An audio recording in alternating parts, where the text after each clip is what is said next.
ఏపీలో టీడీపీ జనసేన అభ్యర్థుల తొలి జాబితాను ప్రకటించింది. మొత్తం 118 స్థానాలకు అభ్యర్థుల పేర్లు ఇరు పార్టీ అధినాయకులు ప్రకటించారు. ఇందులో టీడీపీ 94 అభ్యర్థుల పేర్లను ప్రకటించారు. అలాగే జనసేన మొత్తం 24 అసెంబ్లీ స్థానాలను 3 లోక్సభ స్థానాలను పోటీ చేస్తుందని పవన్ కళ్యాణ్ తెలిపారు. కాగా కుప్పంలో చంద్రబాబు మంగళగిరి నుంచి నారా లోకేష్ బరిలో దిగనున్నారు.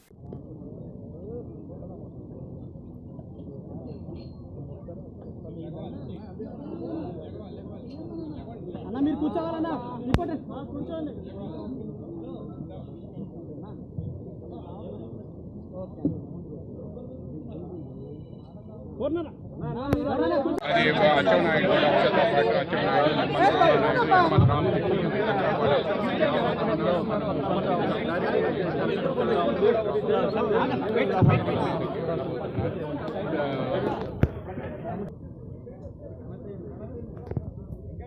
అన్నా ఓకేనా